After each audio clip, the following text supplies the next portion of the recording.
1, 2, 3, Son.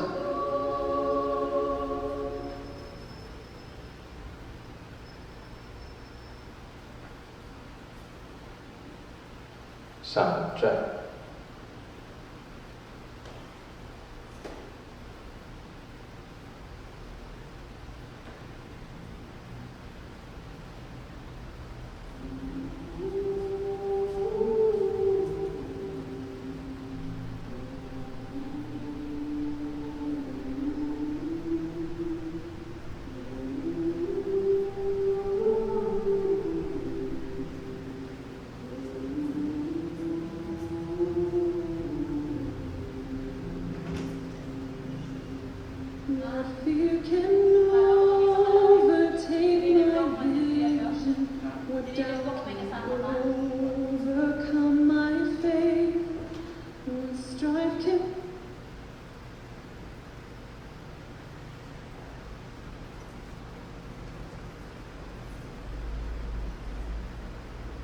Magandang umaga po mga kapatid, mga kaibigan. Tayo po ay nagpapasalamat sa Diyos na tayo pa rin po ay may buhay, lakas at kalayaan na sumamba sa Kanyang pangalan. Though under, sabi nga nila, new normal, ay hindi ko maalis ang akin pong gawain ng pagsamba.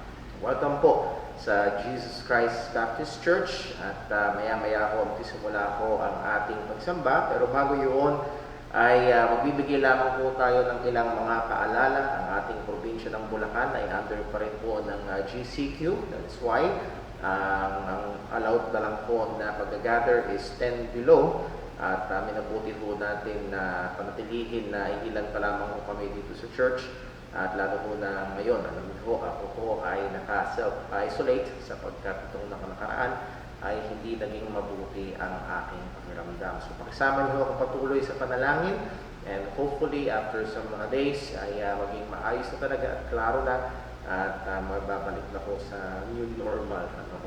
Pray niyo ang pray natin ang gawain ngayon. Gusto kong i-encourage muli, patuloy nating paalala. Kahit po sa ating mga kapatiran na nasa mga bahay ay ating panatilihin ang disiplina at kaseryosohan sa pagsamba.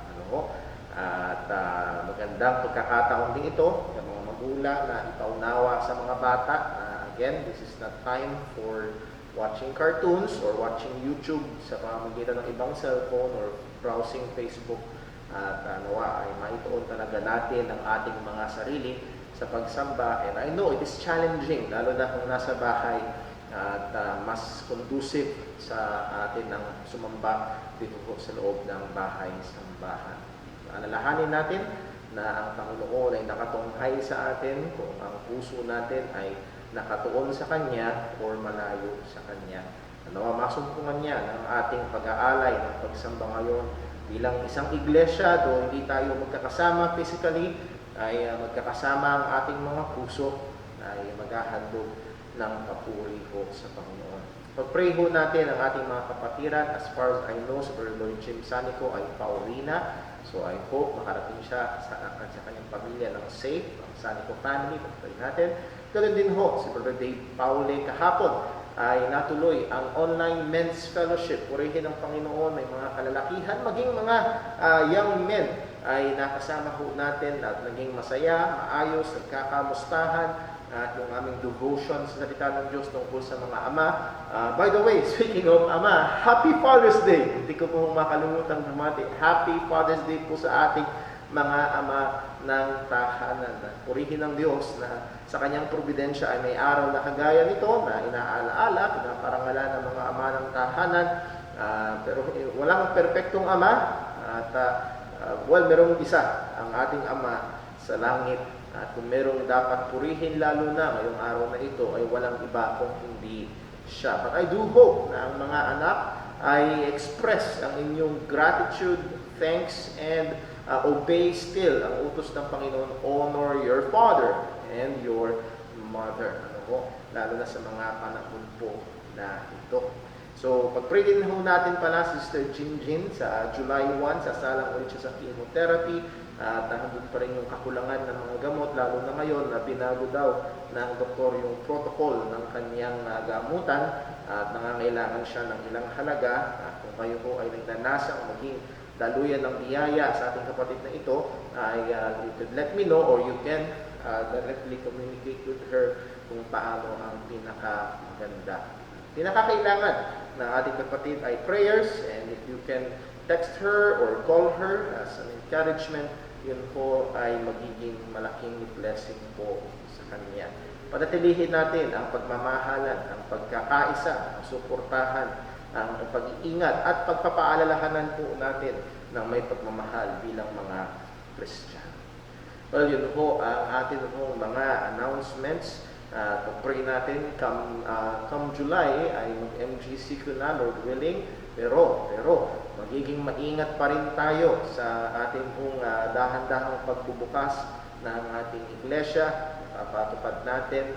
Dito lang umaga, nabalitaan ko po na merong isang church somewhere here in Bulacan na pinasara ng barangay sapagkat hindi sumusunod sa mga patakaran under GCQ. So, yun po ay kasiraan ng testimonya ng iglesia ng Panginoon, and I hope they're all safe. So, maging matalino tayo na mga gagawin nating hakbang at pag-pray po natin ang bawat isa. Nevertheless, ay patuloy nating sinasabi na church is essential. Kailangan na ang mga mananampalataya ang pagtipon-tipon at nawa ay dumating na yung pagkakataon at ito ay magawa na natin. Those are our announcements and reminders, at nawa tayo po ay tulungan ng Panginoon sa ating pagsamba sa Kanya. Dadako ho tayo sa sandali ng katahimikan at ito ho ay para dumalangin tayo sa Diyos. Hingin natin ang tulong niya at pagsasaliksik niya upang anumang mga kasalanan na maaari kumadlang sa ating pag-aalay ng pagsamba sa Kanya ay ipakita niya sa atin at tayo ay magsisi. Tayo po ay manalangin sa Panginoon.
Manalangin po tayo.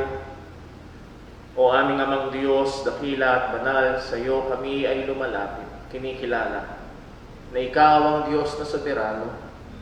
Ikaw ang Diyos na may nagmamay-ari ng langit at lupa. Ikaw ang Diyos na may hawak sa amin. Ikaw ang Diyos na may bigay ng aming buhay ng lakas. Na tunay ang tanong ng iyong salita, ano ang meron kami na hindi ibinigay sa amin? At alam namin ang sagot, O Diyos, lahat ay bigay mo. Pinupuri ka namin, Panginoon, sa mga patong-patong mong biyaya. Pinupuri ka namin, O Diyos, sa lakas, buhay, pamilya, at sa mga probisyon ng aming mga pangangailangan. Pinupuri ka rin namin, Panginoon, sa panahon na ito na inaalaala at pinaparangalan ng mga ama ng tahanan. Salamat po, O Diyos, sa aking Ama sa laman. Salamat po sa mga tatay na iyong patuloy na ginagamit at iniingatan at lalo't higit, Panginoon, sa mga ama ng tahanan nagpupursige na ilapit ang kanilang pamilya sa iyo. Purihin ka, O Diyos. Pero Panginoon, pinakadakila sa lahat at aming pinupuri ka sa katotohanan na ibinigay mo ang iyong bugtong na anak upang sa amin ay magligtas. Maraming salamat po, O Diyos. Salamat po sapagkat kay Kristo ay may kapatawaran ng aming mga kasalanan. Salamat po, O Diyos, sa pagkatunay ang sinabi ng iyong salita. Sino mang na kay Kristo Jesus ay wala ng anumang hatol at mayroong kaligtasan at buhay na walang hanggan. Pinupuri ka po namin. Pinasasalamatan ka po namin. At nawa, Panginoon, ngayong umagang ito, masumpungan mo ang aming pag-aalay ng aming mga sarili sa iyo. Pag-aalay ng mga awitin, pasalamat, papuri sa iyong pangalan.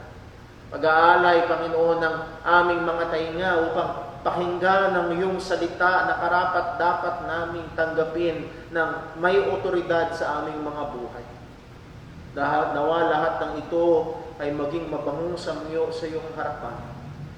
O muli, O Diyos, napakadali naming dumulas na ang aming puso ay malayo sa iyo. Tulungan mo kami ngayon na maituon ang aming buong puso at isipan. Magkaroon ng ang aming atensyon ay mapako sa pagsamba sa iyo. O muli, kailangan namin, Panginoon, ang iyong biyaya. Dagdagan mo ang aming pananampalataya. Sa lahat ng ito, tanging pangalan mo ang maitaas at kami ang maibaba. Dalangin namin ito sa pangalan ng aming Panginoong Jesucristo. Amen. Tayo po iaawit, mga kapatid.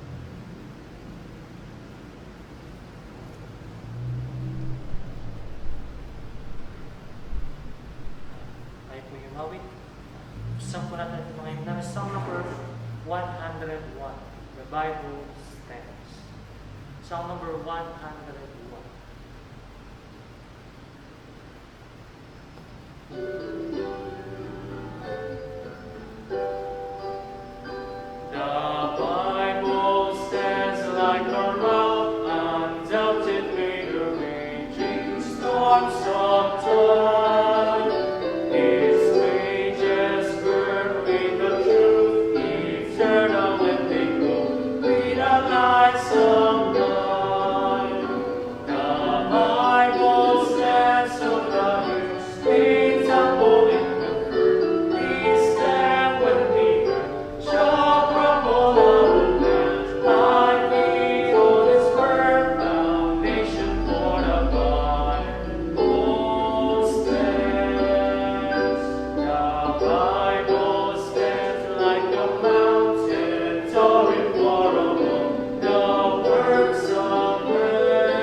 Para po sa ating sabayang pagbasa ng salita ng Panginoon, buksan natin ang ating mga Biblia sa aklat po ng mga awit. Psalm 65. Awit, 65 o ika-65 awit, the 65th Psalm. At babasahin po natin ang 7 verses 1 to 7. Psalm 65 verses 1 to 7. Kung inyo nakita, I hope kahit sa mga bahay ay nakabukas sa inyong mga Biblia at sabay-sabay po nating basahin. Ready? Read. Praise waiteth for thee, O God, in Zion, and unto thee shall the vow be performed. O thou that hearest prayer, unto thee shall all flesh come. Iniquities prevail against me. As for our transgressions, thou shalt purge them away. Blessed is the man whom thou choosest, and causest to approach unto thee, that he may dwell in thy courts. We shall be satisfied with the goodness of thy house, even of thy holy temple. By terrible things in the righteousness wilt thou answer us, O God of our salvation, who art the confidence of all the ends of the earth, and of them that are afar off upon the sea, which by his strength setteth fast the mountains, being girded with power, which stilleth the noise of the seas, the noise of their waves, and the tumult of the people.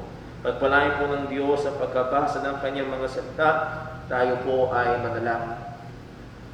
O aming Amang Diyos, muli kami ay lumalapit sa iyo. Aming kinikilala ang katotohanan na aming nabasa na ikaw ang Diyos. Na oo, ikaw ang Diyos na nagpapatahimik ng nagngangalit na dagat. Ikaw ang Diyos na nagpapatahimik ng napakalakas na hangin.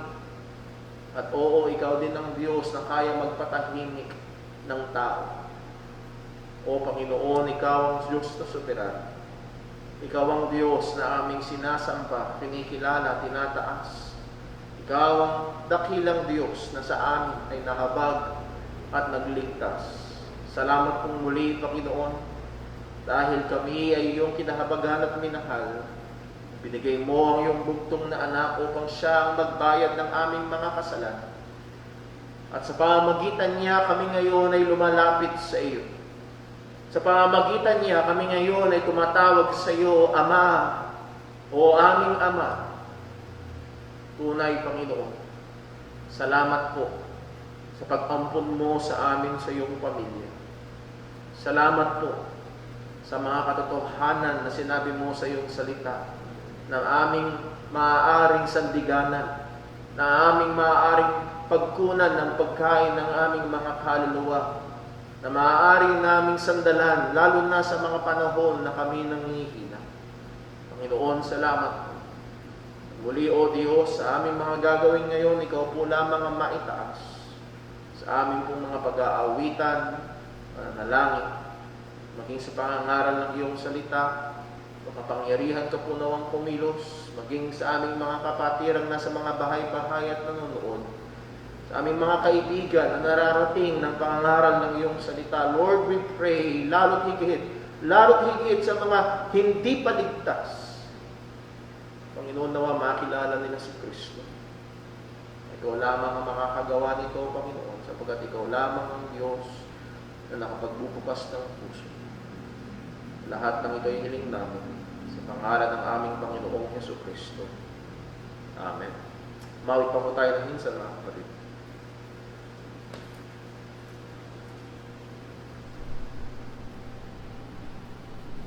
Ay kulit umawit. Isang po natin ng mga na song number 145. It is well with my soul. Song number 145.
Purihin po ang Panginoon. At ang hymn po na yan ay isa sa mga pinaka-paboritong hymn ng mga kapatiran dito po sa Jesus Christ Baptist Church. And isa sa mga dahilan ay sapagkat ito'y punong-puno ng mga napaka-solidong doktrina, ng solidong katotohanan. Yun ang isa sa pinakamahalaga sa kaluluwa ng tao na merong tungtungan, isang matibay na tungtungan, anuman ang dumating sa kanyang buhay. Anuman ang mangyari sa atin, dapuan man tayo ng COVID-19, hindi nagbabago ang katotohanan. Sabi nga nung awit, that Christ has regarded my helpless estate and has shed His own blood for my soul. Gusto kong ibigay na encouragement yon sa ating mga kapatirang dumadaan sa karamdaman. Si Sister Jinjin, Brother Dave. Yes, hindi natin minamaliit yung sakit at hirap ng kanilang pinagdaraan. Pero mga kapatid, it is well because Christ has died for us. O muli ho, Happy Father's Day sa mga ama ng tahanan at I hope na ang mga anak hindi kailangan magarbo, hindi kailangan magastos, pero kailangan ay may taos-puso na pasalamat at ekspresyon ng pagmamahal at nandun pa rin yung paggalang sa inyong mga ama. At sa panahon na ito, usually, ay special na araw para sa mga tatay. May nagbibigay ng mga regalo sa mga ama ng tahanan at nagre-recognize ng job well done. At yes, hindi perfecto, pero sa biyaya ng Panginoon ay nagsusumikap upang tupdin ang mga katungkulan bilang ama ng tahanan. Again, usually during this time, ang mga ama ay may mga pribilehiyo. May pribilehiyo muna silang hindi maglaba o magplansya. May pribilehiyo siguro silang mag-request ng paborito nilang ulam, nakatanggap ng regalo, or siguro hindi masyado ngayon, pero usually may mga restaurants, may mga promo sa mall na nagbibigay ng discount sa mga ama ng tahanan because it is Father's Day. Pero bukas, wala na yung mga pribilehiyo na yun. Balik na siguro sa laba o sa plansya si Daddy. Balik na siguro sa paboritong ulam, hindi ng ama ng tahanan, kung hindi ng mga bata. Ang mga discount or privileges na yun ay tapos na. Well, pagdating sa mga Kristiyano, ang dakilang pribilehiyo na meron tayo dahil tayo ay na kay Kristo sa biyaya ng Panginoon na hindi pang isang araw lamang. Ang mga dakilang pribilehiyo na meron tayo ay higit at higit pang mas mataas at mas dakila sa mga pribilehiyo ng ama ng tahanan ngayong Father's Day. Ang mga pribilehiyong ito ay totoo, ang mga pribilehiyong ito ay hindi nagbabago, at ito ay Kristiyano sa lahat ng panahon saan man sa mundo. Habang tayo ho ay nagpapatuloy o sa ating pagpapatuloy ng pag-aaral ng salita ng Panginoon sa Book of 1 Peter, at ay gusto ko lang paalala na si Pedro ho ay sumulat sa mga Kristiyano na nasa matinding pag-uusig. At ano ang sinabi ni Pedro sa kanila? Name it and claim it? No.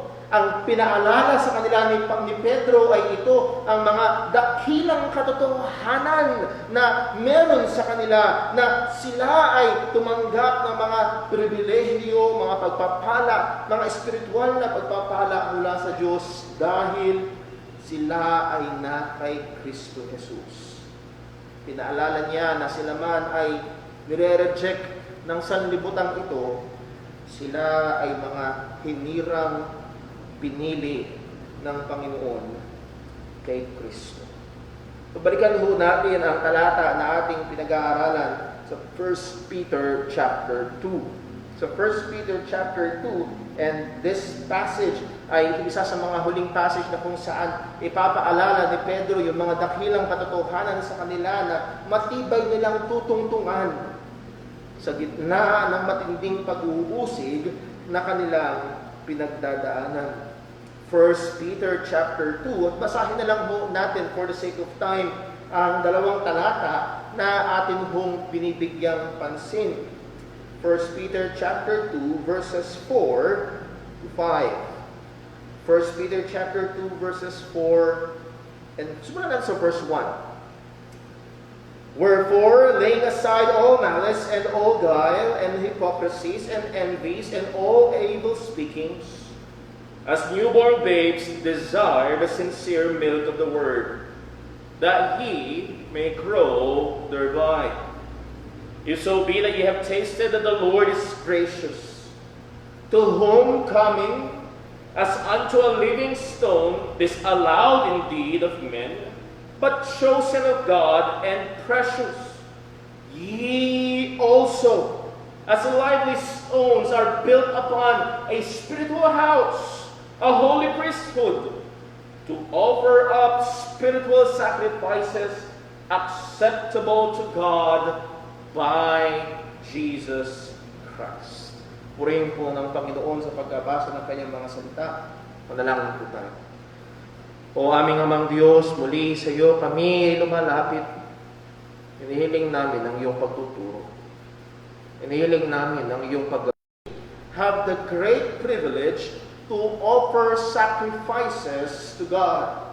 Ang mga taong lumapit kay Kristo sa pamamagitan ng pananampalataya, that is, ang mga Kristiyano, ang mga anak ng Diyos ay may dakilang pribilehiyo na mag-alay sa Diyos ng mga katanggap-tanggap na mga alay o hain. So muli ho, ang ating magiging focus ay verses 4 and 5. Last Sunday, tinalakay ho natin yung point number 1 at naubusan tayo ng oras para sa point number 2. So let me just remind you sa ilang mga bagay na pinag-aralan natin last Sunday. Dalawang puntos ho ito. Una, Christ, the living stone. Christ, the living stone. And then pangalawa, the believers as living stones. The believers as living stones. So una, Christ, the living stone. Sabi ni Pedro sa verse 4, to whom coming, and that whom is Christ, kay Kristo daw tayo ay lumapit. Kay Kristo daw, ibig sabihin niya, tayo ay sumampalataya. At paano nilarawan ni Pedro ang ating Panginoong Hesukristo as unto a living stone. At nakita ho natin na kung paano this is a heart back sa Isaiah 28 verse 16 na kung saan ito'y pumapatungkol sa isang messianic passage na nagsasabing si Jesus ang Mesiyas, si Jesus ang bato na ilalagay ng Panginoon sa Zion, ang pundasyon, ang piniling bato, ang mahalagang bato. At ito'y walang iba kung hindi ang Mesiyas.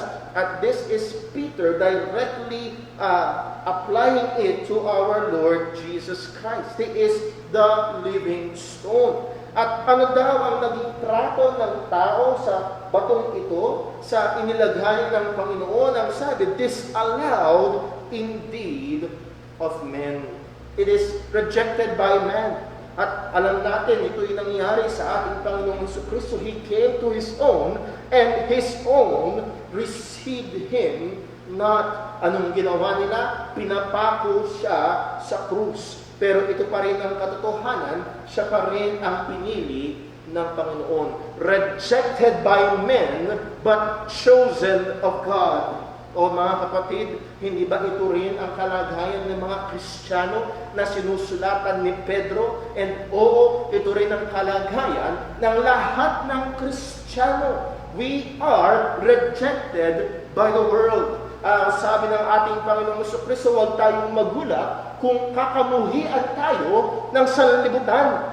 Sabi ni Jesus, the world will love His own, but we are not of the world, but He has chosen us out of the world. So, asahan natin, this world is not for us, this world is against us. Disallowed by men, rejected by the world. Ito rin ang kalagayan ng mga Kristiyano kung paano ang ating Panginoong Kristo ay nireject ng mga tao, but chosen of God and precious. Ganun din ang mga Kristiyano. Yes, we are rejected of the world, but we are, kagaya ng sinabi ni Pedro sa chapter 1 verse 2, elect according to the foreknowledge of God. Chosen, tayo ay mga pinili ng Panginoon. And we are, napakaganda nung sinabi sa dulo, precious. Well, una, pertaining sa ating Panginoong Jesucristo, He is rejected by men, but the chosen of God and precious to God. And many times sa Bible naka-record na narinig ng mga tao, ng mga disipulo ni Juan Bautista ang tinig ng Diyos mismo. This is my beloved Son, in whom I am well pleased. Yes, the crowd was not pleased. The religious leaders were not pleased. But the Father is pleased. He is precious. Ganun din sa ating bilang mga Kristiyano. Lalo na ho sa panahon ngayon sa Amerika, ang daming kaguluhan at ang korte ay dalawang ruling ang ginawa nila at yung isa ay may kinalaman sa mga LGBTQR, anong mga bagay na yan at tinitignan nila ang mga Kristiyano na para bang laban sa mga karapatan ng pantao. Pero yes, maaaring they are rejected of men, but these are precious to God. Mahalaga sa Panginoon. So that's point number 1. Christ, the living stone. He is the foundation. Siya ang nilagay ng Diyos. Siya ang hinirang ng Panginoon. Yes, itinapon ng mga tao, at tinanggihan ng mga tao, pero siya ang nilagay ng Panginoon at siya ang panguluhang bato, siya ang pundasyong bato, at siya ang mahalagang bato. And guess what? Ang mga Kristiyano ay mga buhay na bato na nakatungtong kay Kristo.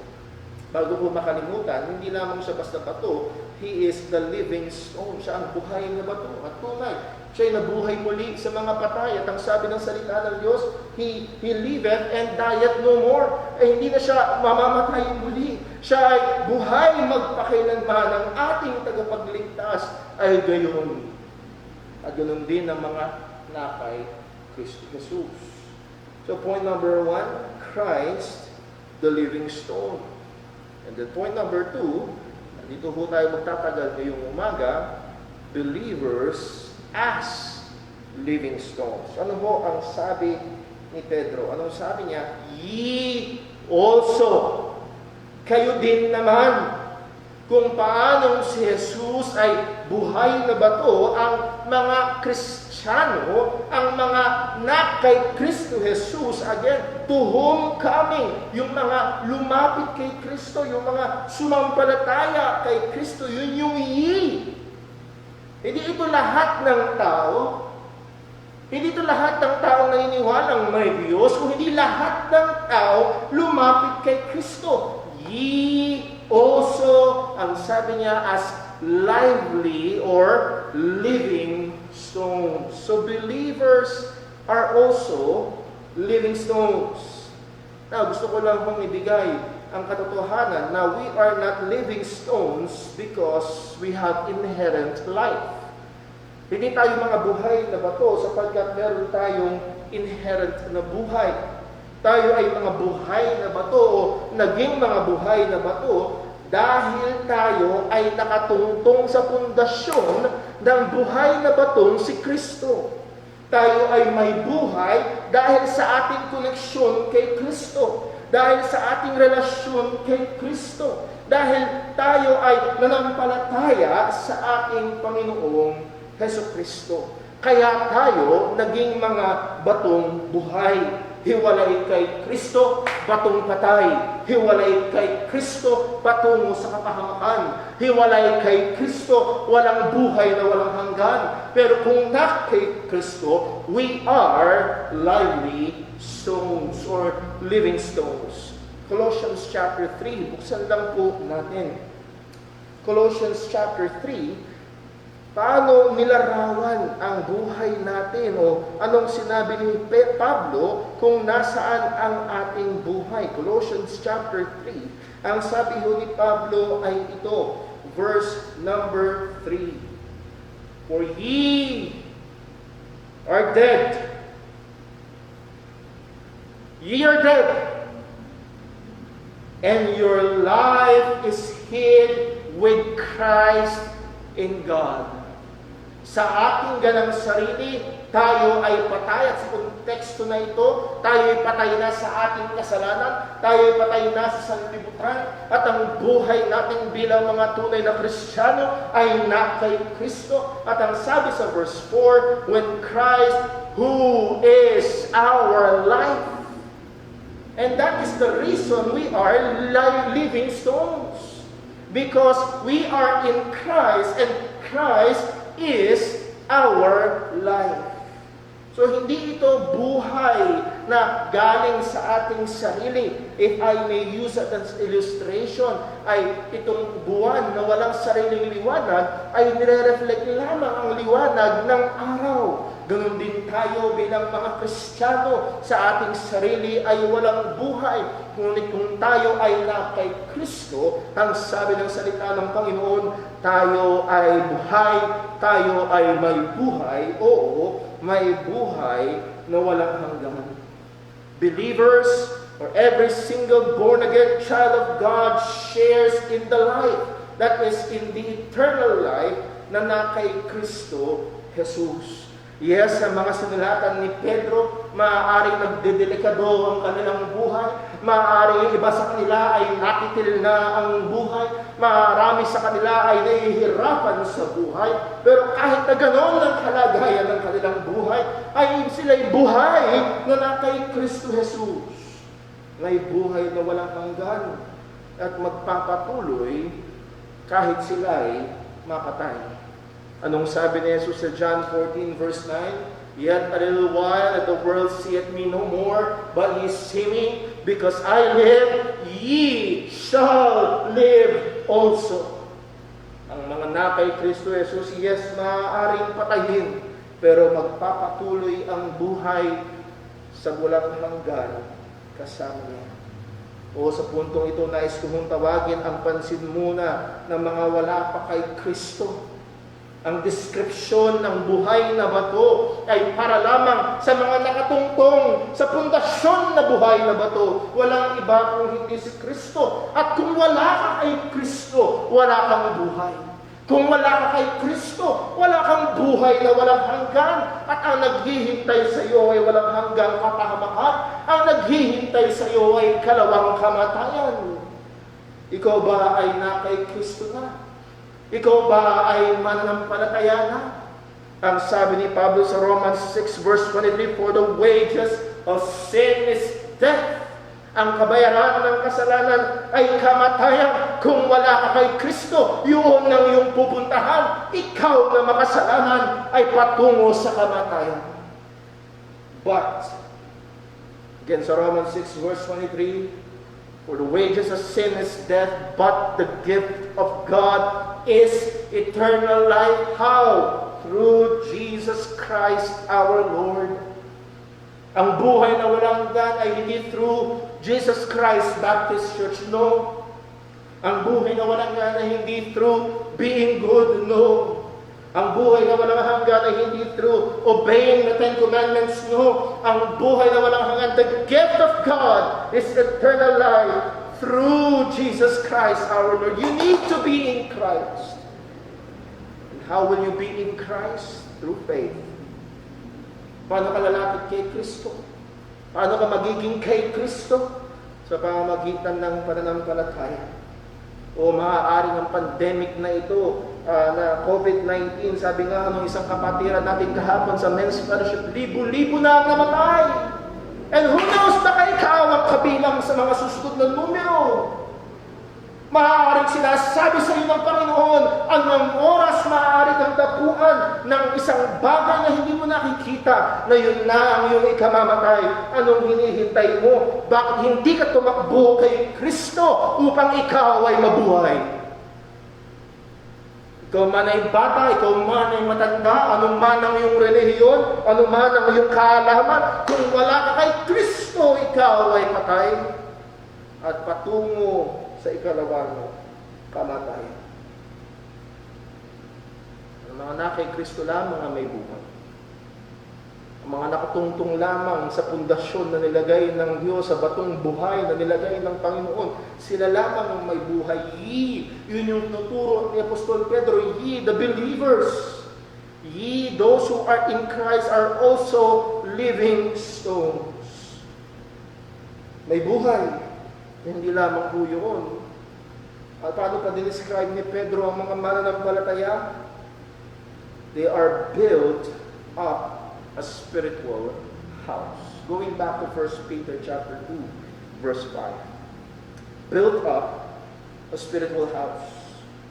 Last week, kagaya ng sinabi ko ho kanina, nakita natin kung paano si Apostol Pedro sa verse 4, kanyang binalikan yung hula sa Isaiah chapter 28, verse 16, na ang Diyos ay maglilalagay ng panuluhang bato at walang iba yun kung hindi ang ating Panginoong Jesucristo. At dito, sa sinabi niya, build up a spiritual house, again, he goes back to the Old Testament upang magbigay ng larawan at upang makita ang kahigitan, ng kagandahan ng ginawa ng ating Panginoong Jesucristo, at meron tayo dahil tayo ay na kay Kristo. Ito ay larawan na kanyang kinuha sa lumang tipan upang ipakita ang mas magandang kalagayan, mas dakilang kalagayan sa bagong tipan. Sa Old Testament economy, ang presensya ng Panginoon ay nirepresenta at nakikita sa tabernakulo. Ano yung tabernacle? Ito yung ina-assemble ng mga Hudyo nung sila nandoon sa wilderness. Pag sila lalakad na, i-disassemble, lakad. Tapos mag-stay sila, tatayo nila ulit. Yun yung tabernacle. After some years, nagdesisyon si King David na magtayo ng templo. Hindi pinayagan ng Panginoon. Yung anak niyang si Solomon, ang kitakda ng Panginoon magtatayo ng templo, at natayo ang temple. So from the tabernacle, there is the temple, and that is the image or the representation of the presence of God. Doon bumababa ang tinatawag na Shekinah glory, that glorious cloud na nagpapakita ng presensya ng Panginoon sa tabernakulo, the house for the name of the Lord of God of Israel. At walang iba ito kung hindi ang templo, ang banal na dako. At ang mga Hudyo ay naglalakbay ng mga malayong lugar. Ang mga Hudyo ay naglalakbay ng malayong distansya para sila ay makarating sa templo every year at upang maghain at upang sumamba sa Panginoon. Kung gusto mong sumamba sa Diyos, kung gusto mong maghain sa Panginoon, hindi mo pwedeng gawin sa likod bahay. Kailangan mong pumunta sa templo sa Jerusalem upang maghain sa Panginoon. Alala niyo sa John chapter 4, kung saan may kausap na Samaritan woman ng ating Panginoong Jesucristo. At ang cultural context ho noon, sa mga kapatid ng cultural context, ang context ho noon, and historical also, ang mga ay half-breeds. Kalahating Hudyo, kalahating sila, dahil sila ay half-breeds, hindi sila pinapayagang pumasok sa templo. Ngayon, gusto nila maghain, gusto nila sumampa sa Panginoon, hindi sila pinapayagan pumasok sa templo. Ang ginawa nila, nag-desisyon sila sa kanilang piniling bundok, doon na lang sila. Kaya sa John chapter 4, verse 19, anong sabi ng babae sa ating Panginoon Jesus? The woman saith unto him, Sir, I perceive that thou art a prophet. Our fathers worship in this mountain. Ang aming mga ama, dahil hindi pinapayagan doon sa Jerusalem, we worship in this mountain. And ye say that in Jerusalem, which is another mountain, is the place where men ought to worship. So ang tanong ng Samaritana, saan ba talaga, kuya? Saan ba talaga? Dito? Doon? Katanggap-tanggap ba yung pag-aalay namin sa Panginoon dito? Ang sabi ni Jesus sa kanya, Jesus said unto her, Woman, believe me, the hour cometh, darating ang oras, when ye shall neither, that is negative, neither, hindi, darating ang oras na hindi sa bundok na ito, neither in this mountain, nor yet at Jerusalem, where the temple is, worship the Father. Darating ang oras, na hindi na sa tundok na ito at hindi na rin doon sa templo sa Jerusalem ang magiging pagsamba sa Diyos Ama. Anong ibig sabihin ng ating Panginoong Jesucristo? Kailan yung oras na yun? Yun yung oras nung siya'y namatay sa krus ng Kalbaryo. Ang sabi ng Matthew 27 verse 50, when Jesus, when he had received again with a loud, he had cried again with a loud voice, yielded up the ghost, and that is, Christ died on the cross, namatay siya doon sa krus. At ano nangyari pag kamatay niya sa krus? Verse 51, and behold, the veil of the temple was rent in twain from top to the bottom, and the earth did quake, and the rocks rent. Ito daw napakakapal na kurtina doon sa templo na nagtatabing upang hindi tumawid at bawal tumawid ang mga tao patungo doon sa Holy of Holies. Ang pwede lang tumawid ay ang dakilang saserdote once a year. Ito daw ay nahapak. Ito daw ay nahati. Ito'y nagpapakita ng maraming mga bagay, pero isa sa mga pinapakita nito, ang mga tao ay pwede nang dumirekta sa Diyos sa pamamagitan ng ating Panginoong Jesucristo, at as we will see later. At sa Old Testament economy, ang lahat ng mga bagay halos ay nagre-revolve doon sa templo. Pero ngayon, ang templo ay tapos na ang panahon nito.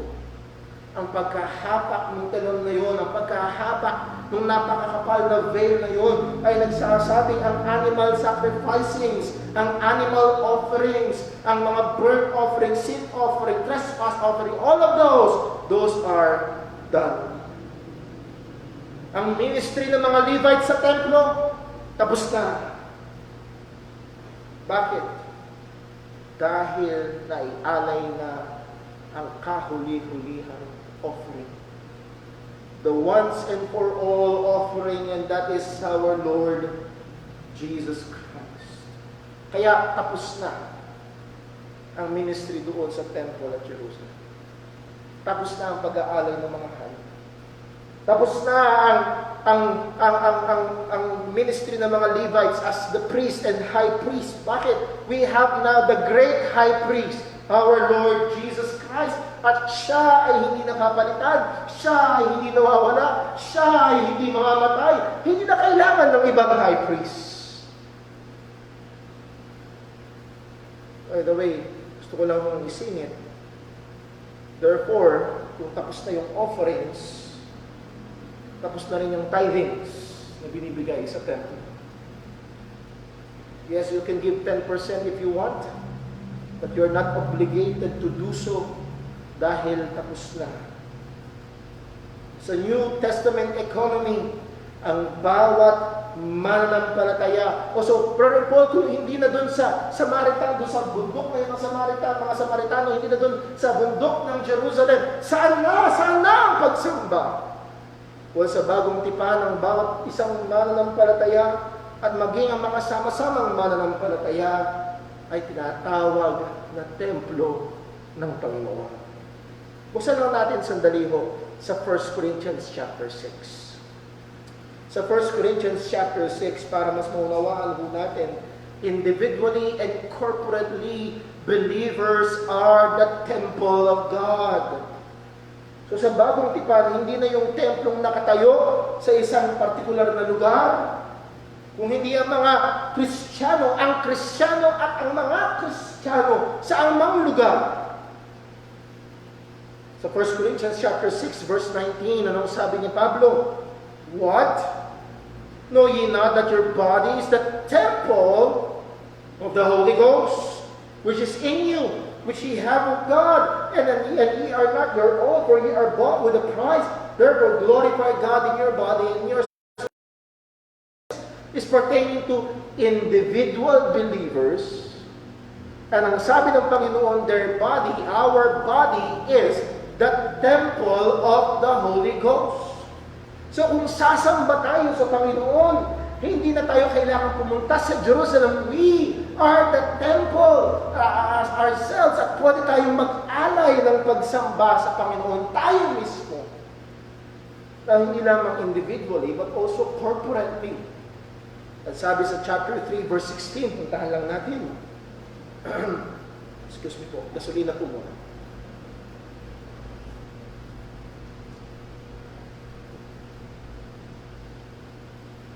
First Corinthians chapter 3, verse 16. Ang context naman naman ito is pertaining to the believers as corporate, mga magkakasamang mananampalataya. Dahil ang context dito sa chapter 1, 2, 3, and 4 is about church division. Ibig sabihin yung mga Kristiyano sama-sama ay merong naghahati-hati. Ang sabi ni Pablo ito, know ye not that ye are the temple of God? Ye, that is the believers, that ye are the temple of God, and that the Spirit of God dwelleth in you. If any man defile the temple of God, him shall God destroy. For the temple of God is holy, which temple ye are. Again, mga kapatid, ang context nun is the corporate body of believers. Ang mga sama-samang mananampalataya, yes, as individual, we are temple of God, we are temples of God, and as a corporate body of believers, bilang mga mananampalatayang sama-sama sa isang lokal na iglesia, we are also God as one, a temple of God, at sino mang gagawa ng ikakasira ng iglesia ng Panginoon, ng templong ito ng Panginoon, siya isisirain ng Diyos. Na, bakit natin sinasabi ito? Gusto ko lang makita natin. Sa lumang tipan, yung templong nasa Jerusalem. Sa bagong tipan, ang templo, ang bawat individual na Kristiyano at ang mga Kristiyano sama-sama. At yun yung sinasabi ni Pedro sa kanila. Anong sabi ni Apostol Pedro sa mga mananampalataya? Ye are like living stones, build up a spiritual house. So the house of God is not this house. Naalala ko, meron akong inaatid ng church dati. Laging sabi ng pastor that this, the house of God, the house of God, the house of God. At habang sinasabi niya yun at ang tinutukoy niya yung building. Habang sinasabi niya yun, laging nasa isip ko, no, the house of God are the believers. Kung ang mga Kristiyano ay nagtipon-tipon sa ilalim ng punong mangga, that is the temple of God. The church of God, the house of God. So no need to gather or go to Jerusalem for worship. We can and we must, one, individually worship God. And two, corporately worship God. Because we are built up as a house, spiritual house. Hindi lamang mo spiritual house, but also holy priesthood. Going back sa 1 Peter chapter 3, kailangan kong bilisan, kung hindi tatagal yung aking boses. 1 Peter chapter 3, anong sabi ng salita ng Panginoon? An holy priesthood. Chapter 3. Chapter 2, 1 Peter chapter 2, verse 5. Ye also are lively stones, are built up a spiritual house, an holy priesthood. At alam natin, sa templo, ang nag-aalay ng mga hain sa Panginoon, ang nag-aalay ng pagsamba sa Panginoon ay ang mga priest. Pero kung tayo ang templo, nasa ng priest? Well, the believer is the temple and the believers are the priests also. So muli, ito yung patong-patong na pribilehiyo na meron ng mga Kristiyano. Sa lumang tipan, kung hindi ka Levites, wala kang pag-asa na maglingkod sa templo. Dahil ang mga Levites lang ang pinili ng Panginoon. Sa panahon ngayon ng bagong tipan, ang lahat ng nakay Kristo ay templo ng banal na Espiritu at sama-sama bilang isang iglesia ay templo rin ng Panginoon at bilang mga mananampalataya, we are priests, mga saserdote ng Panginoon.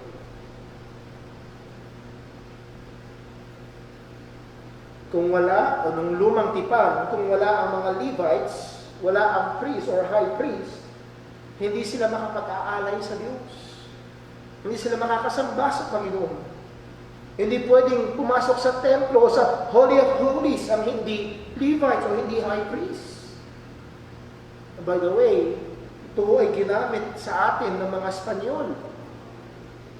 Nung panahon na kung saan ang Pilipinas ay nasasakop ng mga Espanyol, isa sa mga banta ng Spain sa Pilipinas, kapag nagrebelde kayo, aalisin ng mga pare, at pag inalis ang mga pare, walang makakapagmisa, walang makakapagbigay ng komunyon, wala kang pagkukumpisalan ng kasalanan mo, at yun lahat ng yon ay parte ng mga sakramento, at ang sakramento ay bahagi para kailangan para ikaw ay maligtas. Sa madaling salita, pag nagrebelde kayong mga Pilipino, kayo ay pupuntang impyerno. Dahil aalisin ng mga pare. At nakikita natin sa katotohanan ng salita ng Diyos, that is not true. Makikita natin na bawat isang totoong Kristiyano ay isang totoong saserdote sa Panginoon. Ayoko lang mong gamitin yung salitang pare, sapagkat pag ginamit natin yung salitang pare, alam natin sa isip ng tao ay kung patungkol ito sa isang partikular na nangunguna, sa isang partikular na relihiyon. So let me just use the word, the priesthood, or mga saserdote. So again, ang bawat tunay na Kristiyano sa Bagong Tipan ay mga priest. Ito ho ay isa sa malaking kakaibahan ng mga Baptist. Hindi lang ho Baptist ang naniniwala dito. Pero generally, by and large, ang mga Baptist ay ina-uphold ang katotohanan ito na ano? The priesthood of every believers. The priesthood of every believers. Liwanagin ko lang ho, ang pastor ay hindi pamalit ng Baptist Church sa pare. Magkaiba ho yun. Hindi ho priest ang pastor, sapagkat ang priest, siya yung namamagitan sa Diyos at sa mga tao. Ang priest, siya yung nag-aalay ng hain sa Diyos para sa mga tao. Pagdating sa Bagong Tipan, sa New Testament, sa Iglesia ng Panginoon, hindi ang pastor ang priest. All the believers are priests.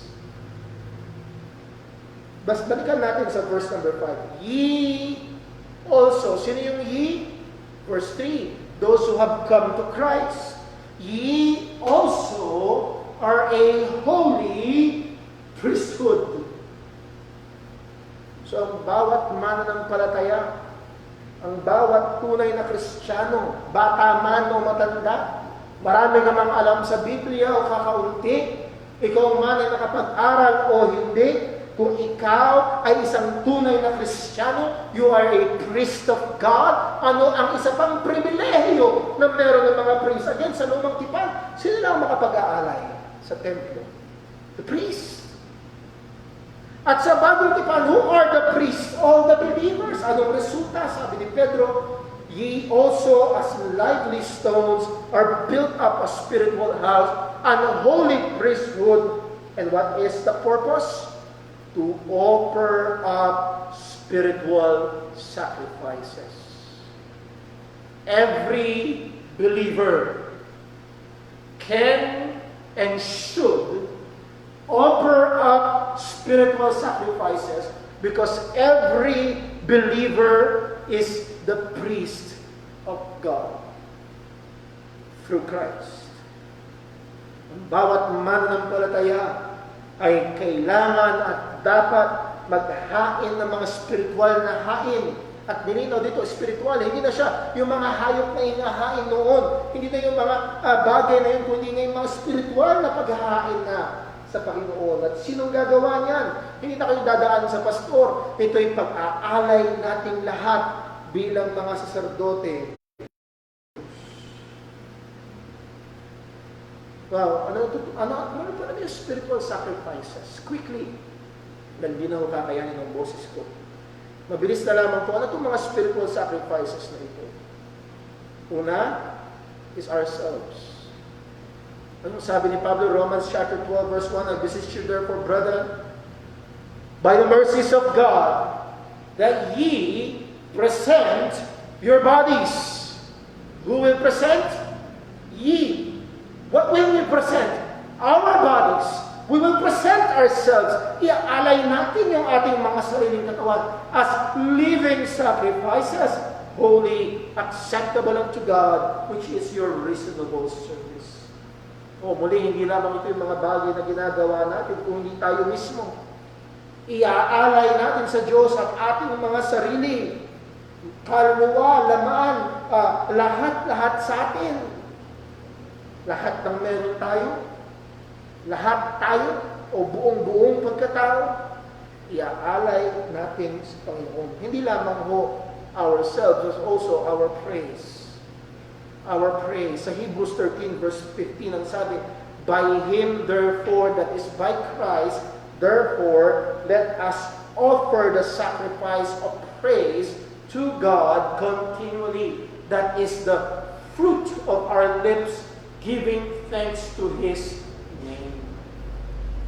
Alam niyo pa ho, yung mga spiritual sacrifices na dapat natin ialay sa Panginoon, the fruit of our lips, the praises that we say, the praises that we sing, yung mga lumalabas sa ating bibig, those true and heartfelt words of gratitude and praise.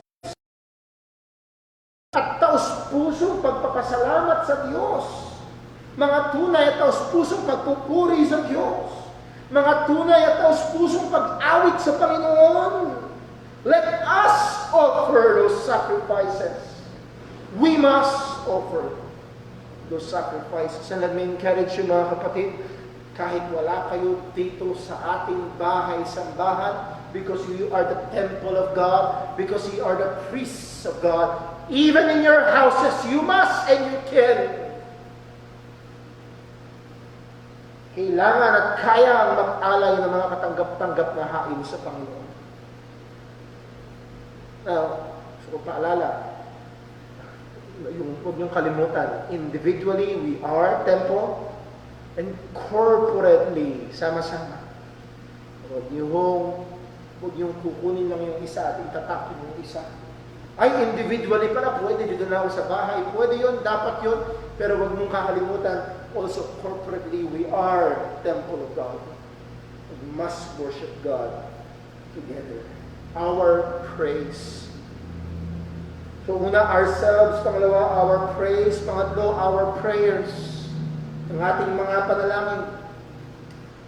Sa Revelation chapter 8, verse 3 and 4, ang sabi, and another angel came and stood at the altar, having a golden censer, and there was given to him much incense, that he should offer it with the prayers of all saints upon the golden altar which was before the throne.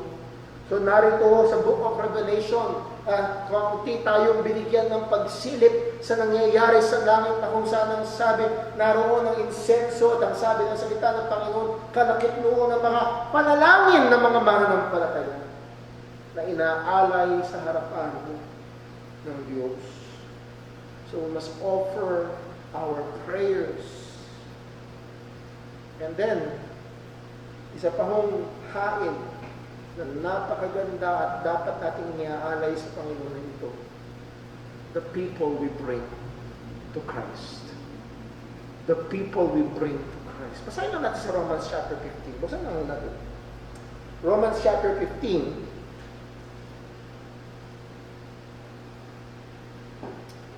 And verse number 16. 15 hanggang 16. Romans 15 hanggang 16. Anong sabi ni Pablo? Nevertheless, brethren, I have written the more boldly unto you in some sort, as putting you in mind, because of the grace that is given to me of God, that I should be the minister of Jesus Christ to the Gentiles, ministering the gospel of God. So, siya ay nagmiministeryo sa mga hentil. Dinadala niya ang ebanghelyo ng ating Panginoon, that the offering up of the Gentiles might be acceptable, being sanctified by the Holy Ghost. Ano ito? Natinitignan ni Pablo na yung kanyang pagmiministeryo sa mga hentil, particularly yung mga hentil na sumasampalataya sa ebanghelyo ng ating Panginoon sa Kristo, is a offering being given to God. An acceptable offering. So yes, mga kapatid, As we go out and evangelize, as we go out and share the gospel, maaaring limitado tayo ngayon sa ating personal evangelism or in-person evangelism. Pero maraming paraan ngayon ng pag-evangelize na available sa atin. But those people that we bring to Christ are spiritual sacrifices also. And lastly, dito tayo matatapos. Balik po tayo sa 1 Peter chapter 2, verse 5. Ye also as lively stones are built upon a spiritual house, a holy priesthood to offer up spiritual sacrifices. What? Acceptable to God. Ito daw ay katanggap-tanggap sa Diyos. Paano? By Jesus Christ. Ang ating mga sarili, ang ating mga papuri, ang ating mga panalangin o maging ang mga taong dinadala natin sa Panginoon, ang mga ito ay mga spiritual sacrifices acceptable to God by Jesus Christ. O muli tayo. Bakit tayo lively stones? Paano tayo naging spiritual house? Paano nangyari tayo ay holy priesthood? By Jesus Christ. And this offering, itong mga pag-aalay, itong mga pagbibigay natin sa Panginoon ay katanggap-tanggap lamang sa Diyos sa pamamagitan ng ating Panginoong Hesus Kristo. The only valid worship, listen, the only valid worship is true Christian worship. The only valid worship is true Christian worship. Ang validong pagsamba sa Diyos ay tunay na pagsamba ng mga Kristiyano. Ng mga tunay na Kristiyano. Sapagkat sila lamang ang maaaring mag-alay sa Panginoon sa pamamagitan ni Hesus Kristo. Maraming mga so-called Christian groups, maraming mga tawag sa Panginoon, Panginoon.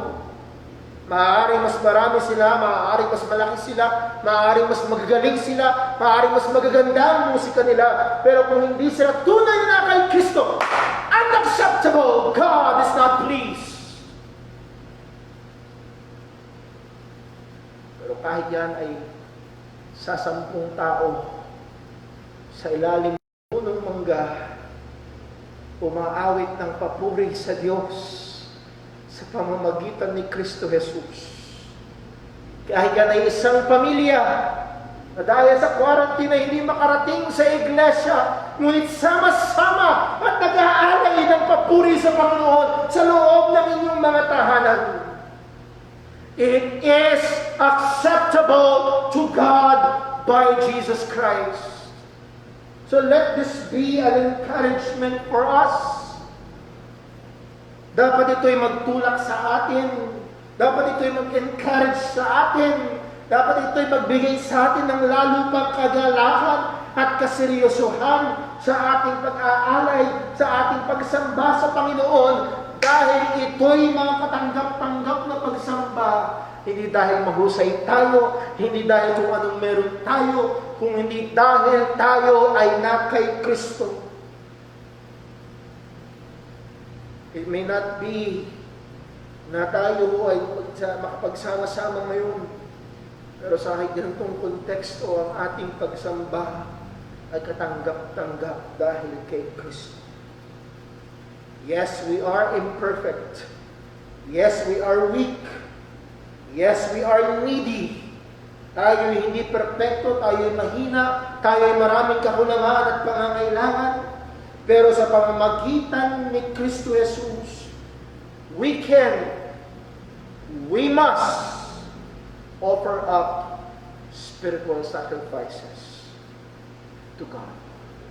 Ito ay isang dakilang pribilehiyo na meron ang mga tunay na na kay Kristo. So ulitin ko ho, ikaw ba ay na kay Kristo? Ano mang ganda ng tinig mo kung ikaw ay wala kay Kristo, ito ay hindi katanggap-tanggap na hain sa Panginoon. Oo, nais ko encourage ka o mananampalataya kahit ikaw ay sintonado. Kung ikaw ay na kay Kristo, ito ay katanggap-tanggap na pagsamba. Maaaring hindi ka katanggap-tanggap sa choir, pero yung pag-awit mo sa Panginoon ay katanggap-tanggap na pagsamba sa Kanya. O maaaring ikaw ay bata na mananampalataya, as in bata ka sa edad na mananampalataya, at wala ka pang, ang ministry mo ay magpunas ng upuan. Ito ay katanggap-tanggap sa Panginoon sa pamamagitan ni Kristo. O muli mga kapatid, ang ating tungtungang matibay ay hindi kung sino tayo, anong meron tayo. Ang ating tungtungan na matibay ay ang walang iba kundi ang ating Panginoon Yesu Kristo. He is the living stone. And we are living stones in Christ na merong dakilang pribilehiyo at may dakilang obligasyon na mag-alay ng mga katanggap-tanggap na hain sa Kanya. Let's pray. Panginoon naming Diyos, aming Ama, salamat po sa sustento ng iyong biyaya. Salamat po sa lakas at kalusugan. Salamat po lalo't higit sa katotohanan na sino mang na kay Kristo Jesus ay may buhay na walang hanggan. Na sino mang na kay Kristo Jesus ay yung templo at mga saserdote at maaaring mag-alay ng mga spiritual na hain. At ito ay katanggap-tanggap sa iyo sa pamamagitan ni Kristo. Panginoon, nawa, maialay nga namin ang aming mga sarili.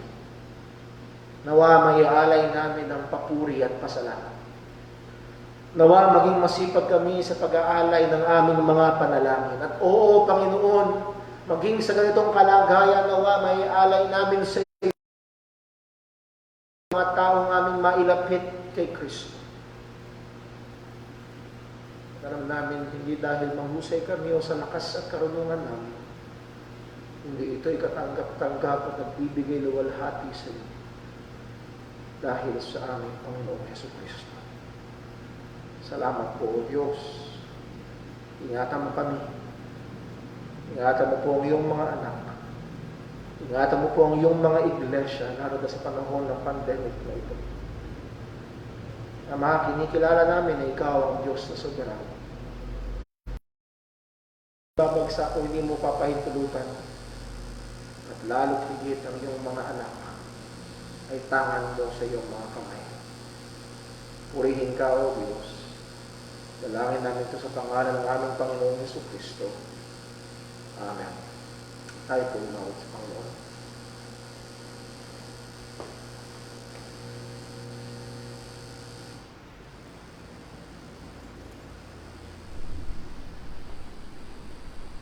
Tayo po sa Panginoon. Ulitin po natin song number 86, Amazing Grace. Song number 86, first and last stanza. Song number 86.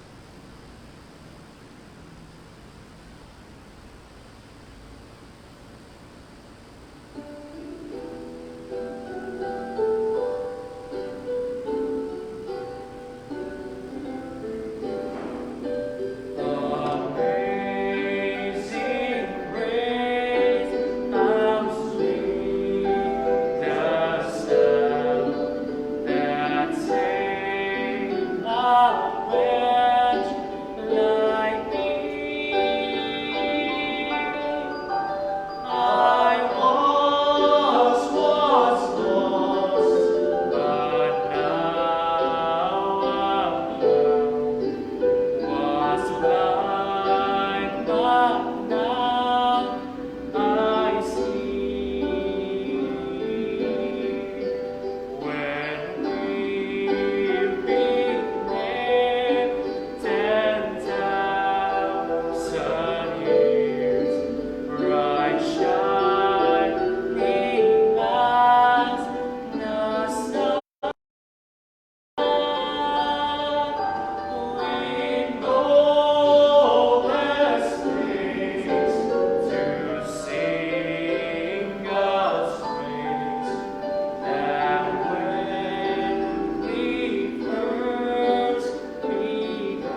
Amen. Purihin po ang Panginoon, mga kapatid. Salamat po sa inyong panalangin. Hilingin ko po ang inyong patuloy na panalangin. Meron po akong natitirang 10 days. 10 days in self-isolation. Yun ho ay para pag... normal na ho ang aking pakiramdam. Liban na lang ho dito siguro dahil sa aking pangaral ngayon. Nevertheless, yun ay para ingatan yung aking mag-ina sapagkat ng Wednesday ay out of nowhere bigla akong nilagnak. Pagkatas kong mamalengke, ang taga-pamalengke ko ng aming pamilya. So again, ay alam mo natin na tayo hawak ng Panginoon, pero kailangan natin mag-ingat. Gusto ko ingatan ang aking pamilya. So pray niyo ho ang ating mga ministeryo, ang ating mga kapatiran, maging ang ating nalalapit. Lord willing, kung mag-MGCQ na come July 1, ating dahan-dahan, and we will do that carefully and slowly, pagbubukas ng pintuan ng ating iglesia. May mga kapatiran na nagtatanong sa akin at atin naman po silang pinapaalalahanan sa mga patakaran ko ng gobyerno. So muli ho, pray natin ang bawat isa, ingatan natin ang bawat isa. Let me remind everyone to pray for Sister Jinjin if we can be a channel of blessing and magiging maganda po yun. God bless po mga kapatid. I miss you all. I love you all. At nawa, patuloy tayo ingatan, gamitin ng Panginoon para sa kanyang kapurihan. God bless po.